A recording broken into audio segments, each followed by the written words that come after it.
Welcome to Offside in the Bay. I'm Claudine Wong, journalist and news anchor. And I'm Alex Lobham, former professional player, coach and lifelong fan. And this is a podcast about soccer. Everything from the World Cup to youth soccer and recruiting.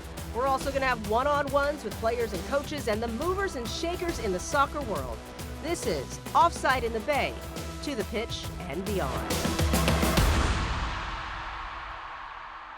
All right, welcome everybody. We want to welcome to the show today Kelly Coffey, who is the head women's soccer coach at Dominican. Thanks so much for joining us, Kelly. Sure. Thanks for having me.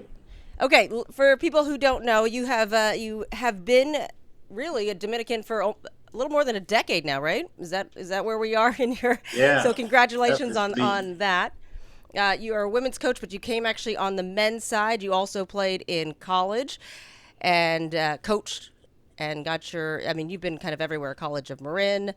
You were at Mary Washington. You were a 4-year starter. So we always like to start this podcast with kind of your soccer journey and kind of your love of soccer and how that came about.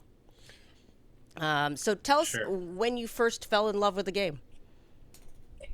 Yeah, I had my journey was not linear. I grew up in Central Virginia, and at the time, soccer was not the dominant sport, and there wasn't professional coaches at the youth level until the teenage years, and so I didn't have a professional coach until I was 15, and so I was being coached by dads and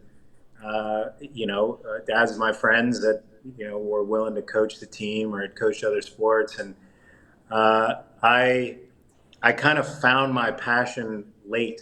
And it was in kind of the middle of high school, like freshman, sophomore year. And I realized I'm not tall enough to be a basketball player. I'm not fast enough to be a football player or strong enough or anything, but I have some gifts in the game, and I really love playing it. And from then on, I was kind of playing catch up to some of my other friends that, grew up in maybe more soccer rich areas. And, but I found that passion, and then it was, working on my craft all the time, and got to the college level and, played at a real good, Mary Washington's a top quality Division III school, and we went to the Final Four and were nationally ranked. And last year, the Mary Wash schools were ranked number one for a few months there. And then from there, I had an opportunity to kind of play semi-pro. After that, a lot of my teammates went and played for the Northern Virginia Royals back in Virginia, and I wasn't quite sure what I wanted to do with my life, so I went west. And I came out to San Francisco, and I jumped on the staff at USF as a volunteer at the University of San Francisco on the men's side, and started coaching some club and kind of got embedded in the soccer culture there in Northern California. At the same time, kind of fell in love with the area, and so I've coached at the College of Marin, and I taught there, and it's become more of a sort of education. I feel like I'm in education where I'm teaching, in my class is soccer, and so I've been at College of Marin, and I taught some classes there and coached the men's team. Then I was an assistant at San Francisco State, and I taught some classes, some physical activity classes at USF at the same time, and now I'm at Dominican, and I made the switch to the girls' side. I had an opportunity, and a lot of it came down to the challenge to switching from coaching college-age men to college-age women.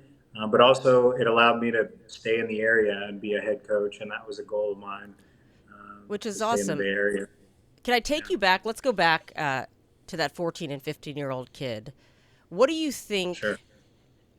What do you think made you good And that's a late start. Like these days, do you think you would be able to, because soccer was developing still and there were pockets that didn't have it, so coaches had to look for different kinds of things. How do you think your path would be if you were that 14 or 15-year-old kid today just discovering it?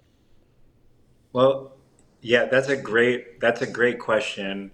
And I have a 9-year-old and a 7-year-old, and I know the pathway. The pathway is getting comfortable with the ball as early as possible. That's the pathway.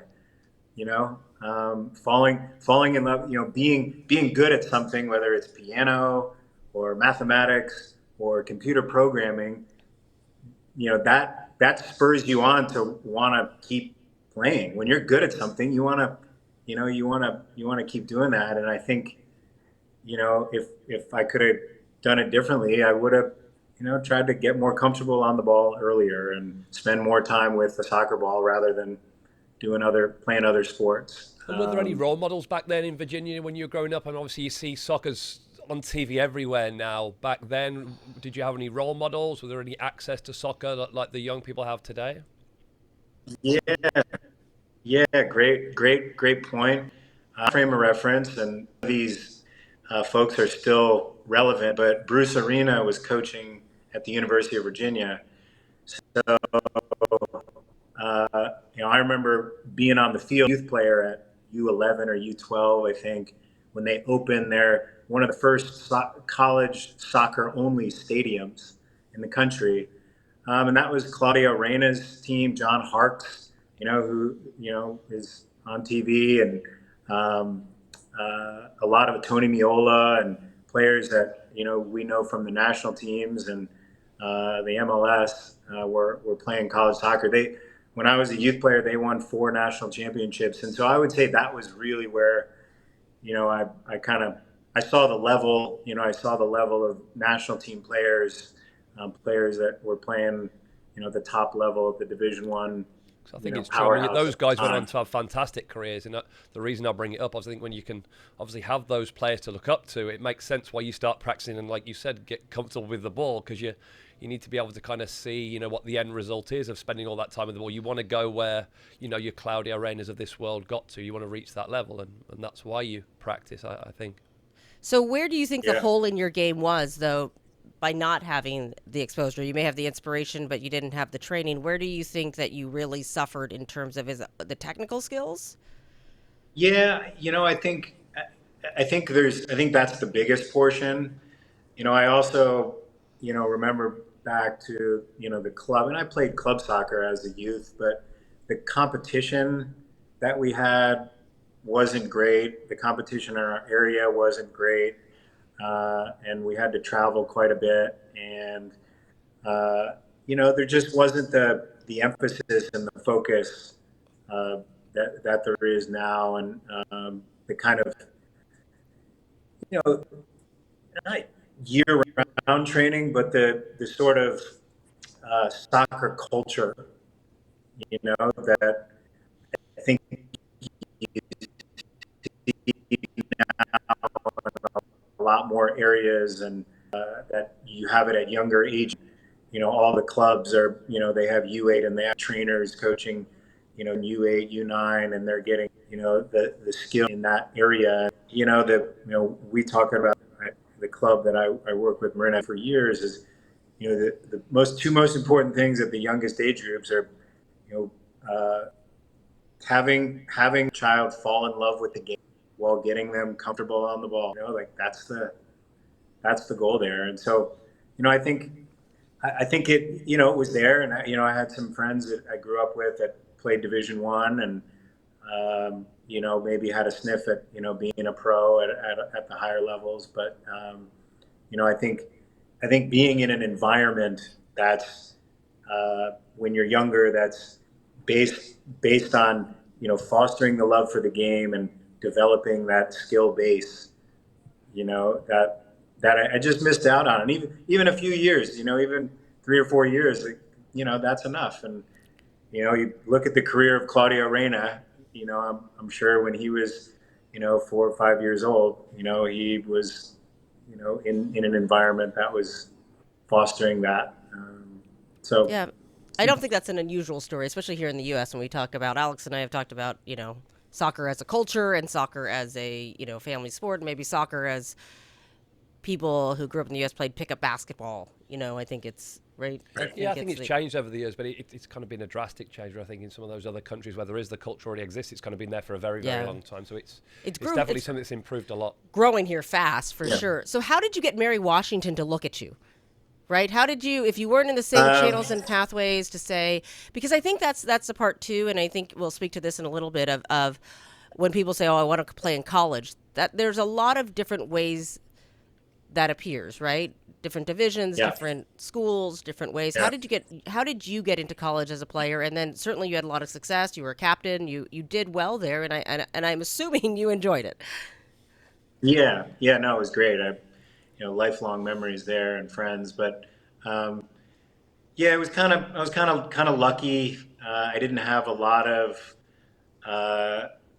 schools and interests, and I looked at a couple of high academic schools, Division I academic schools that I wouldn't quite, I could have maybe tried to walk on, but Wake Forest and UVA was in my backyard, but those were long shot walk-ons for me. And Mary Washington just happened to see me play it. It was not at a club tournament. It was at a high school playoff game, and that's kind of how it went. And I got a red card in that game actually. Played well enough to catch the eye, but it was it was kind of lucky. I mean, it was I do think that the resources now of what kids have to kind of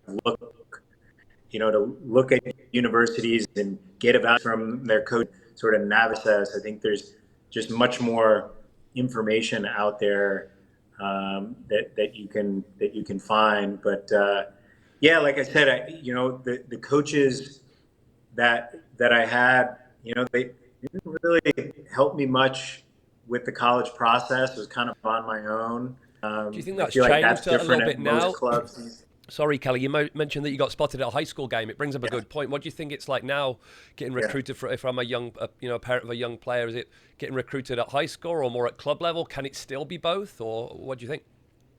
Yeah. I mean, I'd say it's 90% club at this point, in my opinion.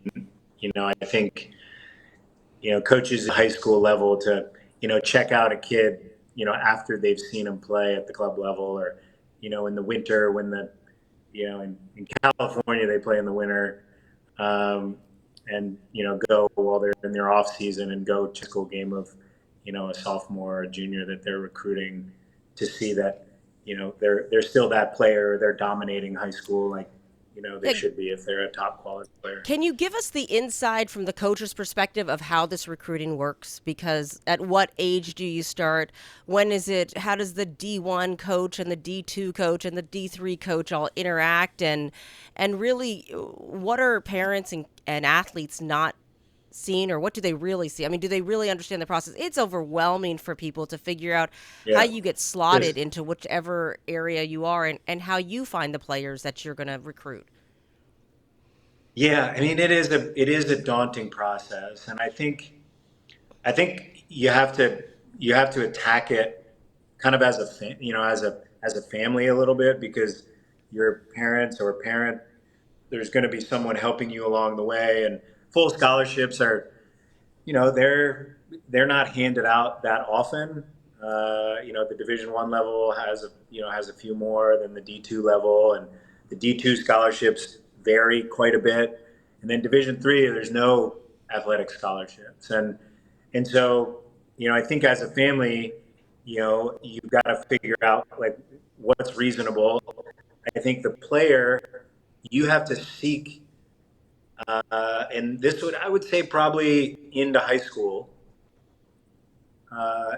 When you're a freshman, maybe eighth grade into freshman year, or freshman year into sophomore year, starting an evaluation from the coaches that you have, or the director of coaching, or sometimes your high school coach has a college experience or club coaching experience, having having an evaluation from that player, that coach, and then having some ideas in your mind, being intelligent about the game, watching college soccer games, and in our area in Northern California, I've been a college coordinator and director for a while, and most of the time when you ask, at least in Northern California, what are your top schools? Which schools you want to go to? And it's like Santa Barbara, Stanford, Cal, something like that. Yes. Maybe UC Davis if they're from Sacramento or something. Um, and so go watch a game at Stanford, the men or the women. Go watch a game at Cal, and see what that level is like. Go to a camp there, and so I think starting to assess where you fall on those levels, and Do you think players can accurately do that? I mean, the coaches are probably obviously, they might tell them one thing, but do you feel like kids automatically default to, well, I want to play D1? Like you hear that all the time, and it might not be the right fit. I mean, as a coach and a college coordinator, do you see kids where you're like, you may, squeak in, not, since I'm not talking about anyone in particular, I feel like I can say that. You can squeak into a D1. You would play a lot at a D2. You would have more balance in your life at a D3, or, I don't know. I mean, I'm just hypothesizing, but do yeah. you feel like these athletes, because there's so much pressure and there's status to signing days and all these things at a very young age, that they may default higher even if it's the wrong fit? Yeah, I think that's definitely something that's really influential out there. Being at the D2 level, we see it a lot where we'll get, leftovers. Signing day goes by, and the D1 kids or the kids that wanted to play D1 didn't get that offer that they thought they were going to get, and now they're taking their second choice. And there's, you know, just for example, in the conference that we play in, uh, I think you could take the top 4 or 5 schools in our conference each year and put them in most mid-major Division I conferences, not the Power Fives, but pick any mid-major conference, and those teams would do fine. Finish in the top half of the conference, a couple of lucky maybe conference playoffs, in some of these Division I conferences because of the quality. And so I think there's between Division I and Division II, the bottom end of Division I, the top end of D2, there's a lot of mixing of the Mm-hmm. players could play anywhere. The same thing at D3. A lot of Division III coaches, they run it like a Division I program. They are doing things. They are recruiting the same players to Division III schools that are getting recruited by Division I schools, because maybe the school is highly academic, like an MIT or a Tufts or a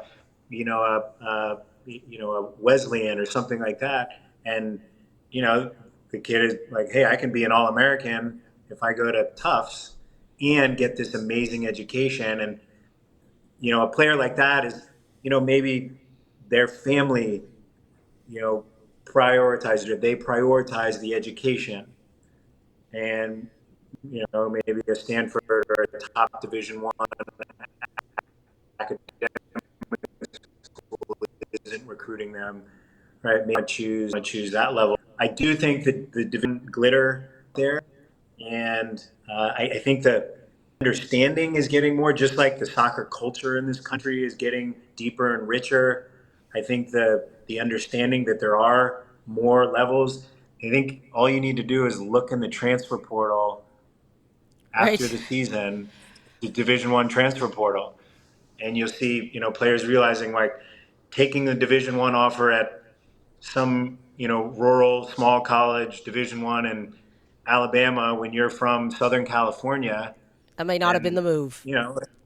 yeah, not a culture fit. So now I want to come back and I'll play Division II in California, Yeah. or Can, some can you example like that. Yeah. can you explain the communication process? Like when you talked about that, if they didn't hear from a Division One, like what is the timing of that? Because that's also, there's all this buildup Yeah. of when you can Yeah. call. Well, you can call and text directly June 15th after your sophomore year. So, but the student athlete sophomore year. So before they're about to be a junior, right after school ends, basically. And that's when the communication can start.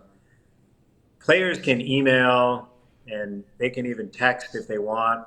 They can call me, or they can drop by at a Division I coach's campus and talk to the coach while they're on campus, but the coach can't reach out to them.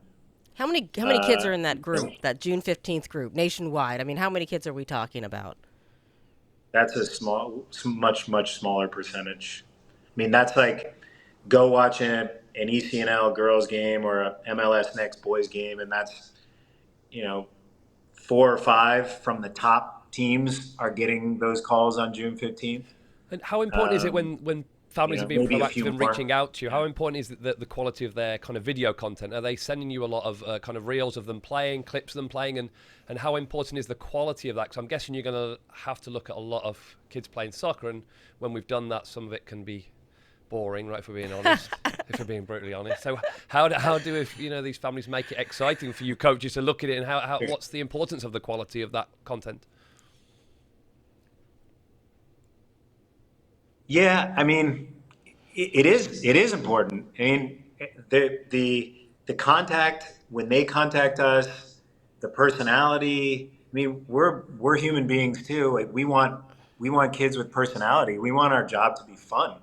We want there's on the field we look for the best athlete that's the most technical with the high soccer IQ, and also are they a character kid? Are they yelling at the ref? Are they talking back to their coach?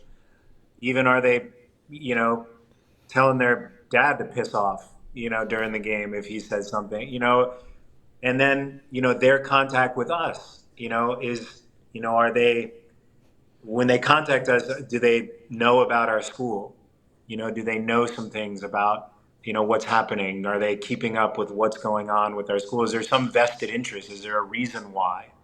Um, and I think the top Division I schools, I think they're looking at the top kids that, they go to a national team camp and they're looking at, the national team kids, the top ECNL kids, the top MLS Next kids, and um, you know, those things come out, and do they have the grades to get in? Are they going to give them a full ride? Those kinds of things. And as it trickles down to the mid-level Division Is, Division IIs, Division IIIs, it's a little bit more of, is it a fit? Is it more of a fit? Do they have is the school's niche your major? Is it a high Yeah. academic school with engineering that you want? And they've got a really good program. They go to the national tournament every year. Because Um, you stayed that at kind of school that you went to for 4 years and became a team captain. That's the goal, right? That you find the good kid who's committed to the program, who will stick around and grow with you. Are there deal breakers? Like that if you see this, so that an athlete knows that if Coach Kelly or Coach Coffey, I don't know how you go by, but sees me do this, either one. Yeah. if Coach sees me do this, I'm out. Do you have deal breakers? Yeah, when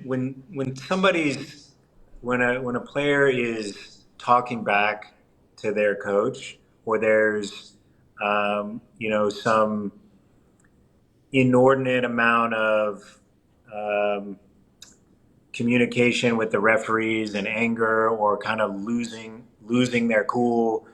The moments when someone's frustrated and you can see like the yellow card coming or the red card coming with the way they're getting into tackles. And I think in one sense, seeing those things like that's a competitor.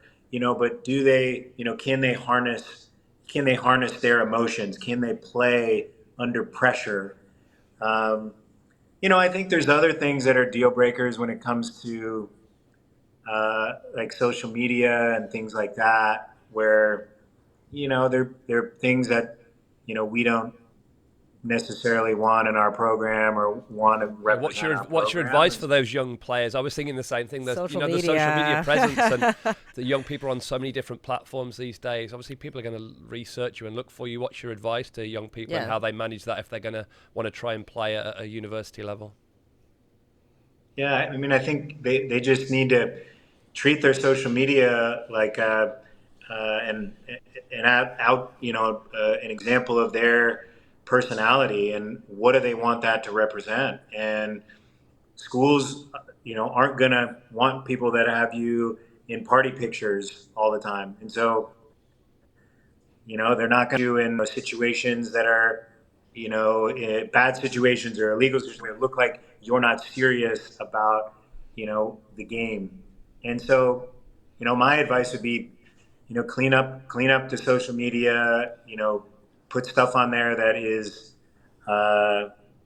makes you look good, shows your personality, but It doesn't have to be hopefully just you on a soccer field. It could be an athlete with friends and doing stuff like that, which shows their personality. Just maybe not beer in hand or being right, put in the back of a police car. Probably would right. be Ideal, yeah. that would be not ideal.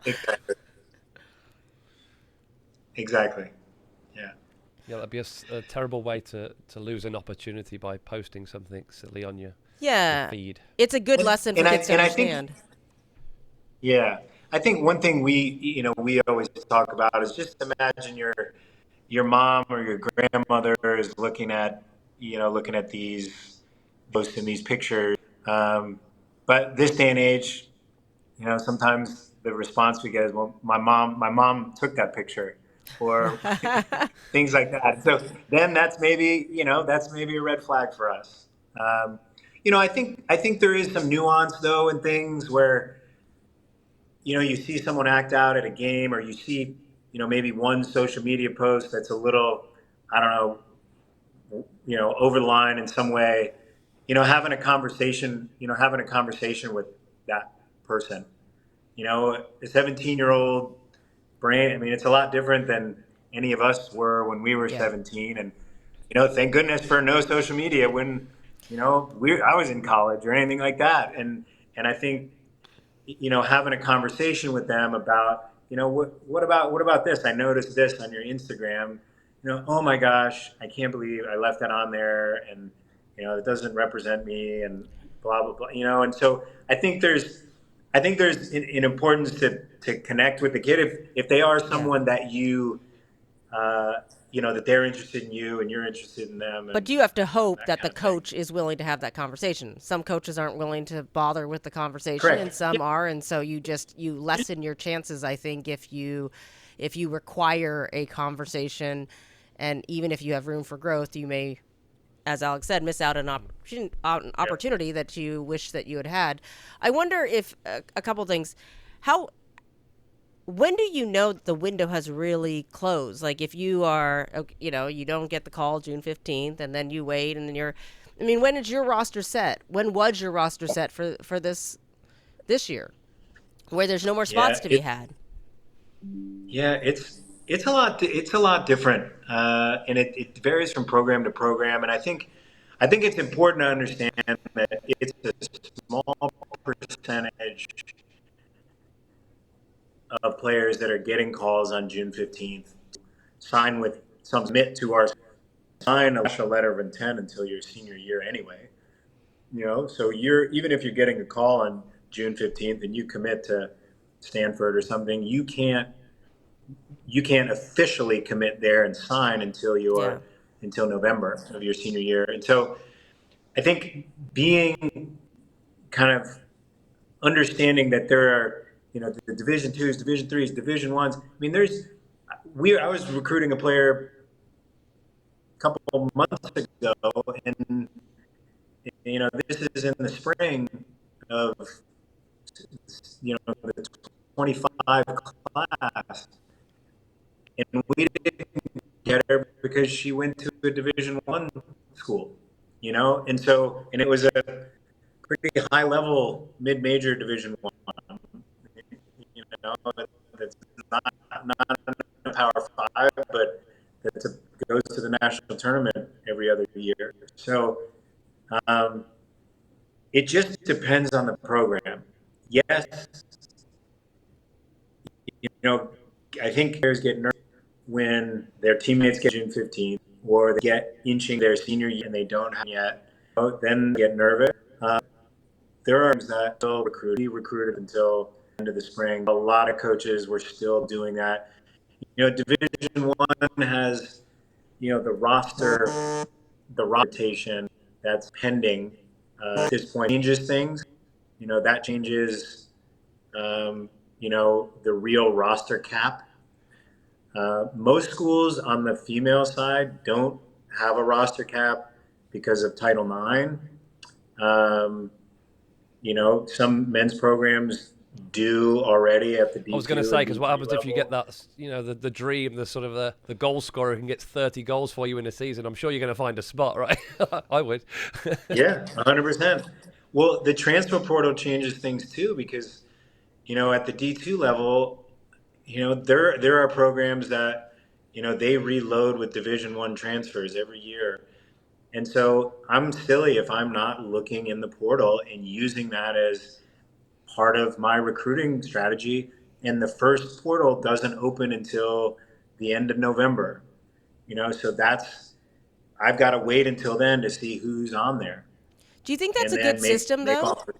I mean, you have to. It's a system that you have to work with. But do you think that's good for coaches, for programs, for athletes who are sitting there knowing that that transfer portal exists, knowing that it impacts the next class coming in?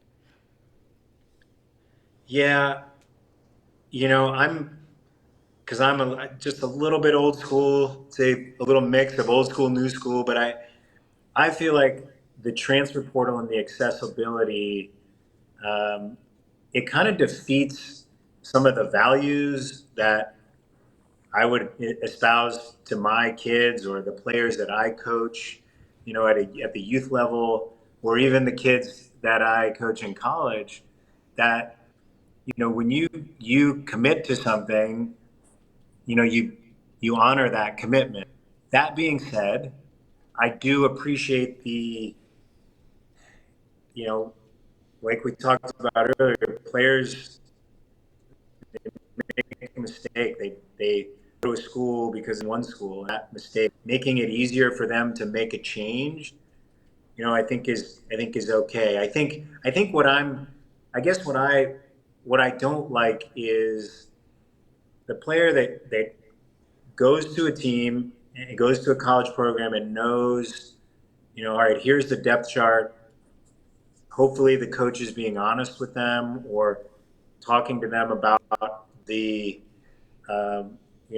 freshman year, you may redshirt, you may not play till your sophomore year, something like that. And, then they don't play their freshman year and sophomore year, they're coming off the bench and it's like, it's not what they expected because they thought they'd be starting.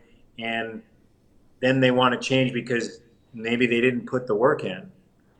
They didn't make the improvements on the things that their coach asked them to do. Um, and I think when it comes to that, like I think there's a lot of those kids in the portal that are like, man, this is too hard. This is too hard. Like I'm not gonna overcome these players in front of me, so I'm gonna transfer. And I guess in one sense, like entitle the player to make that move. Um, maybe this coach sold them a bill of goods and said, we like you here, and then they found someone better later in their recruiting class. But I feel like that sort of, hey, when you join this team, like you commit to this team.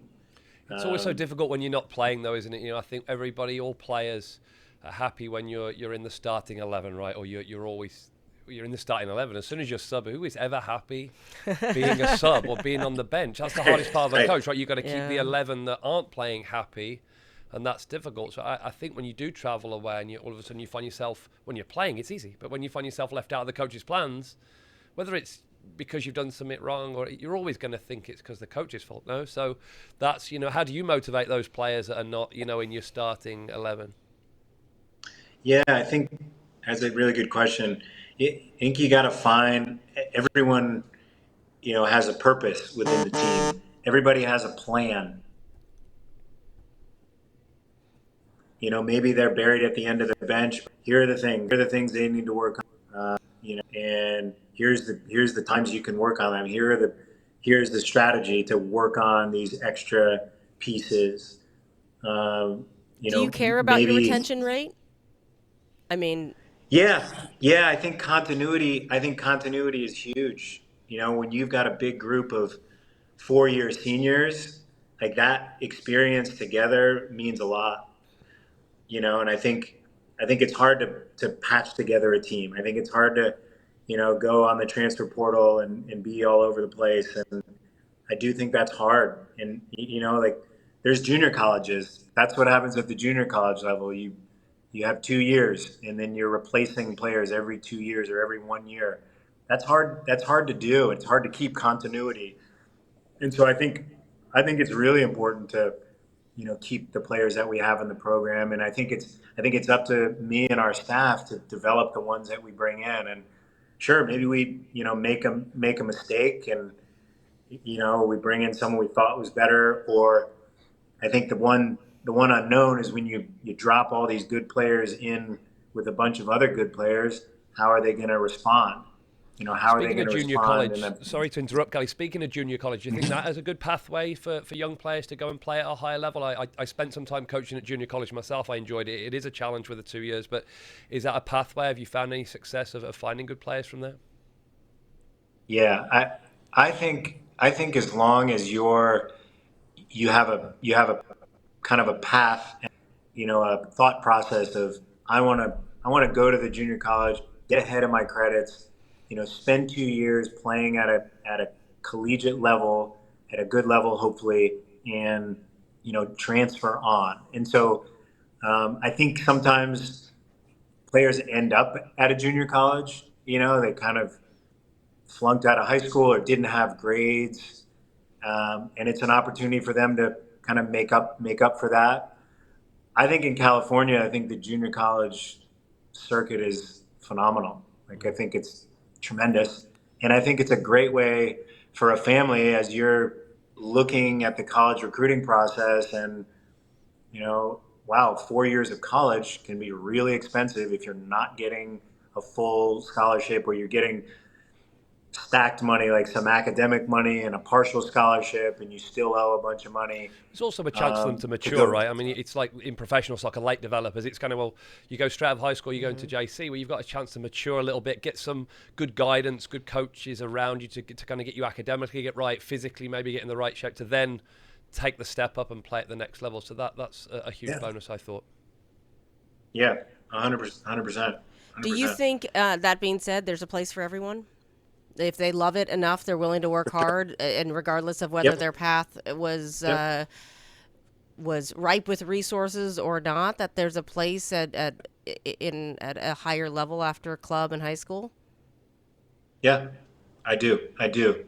I think there's a place for everybody, and I think if you're willing to kind of sacrifice maybe what you thought you wanted in a school because you love the game that much, you can find the right place. You can go to a JC and improve yourself. Give yourself 2 years to mature. You can find a good a D2, a D3 that's in need of someone with your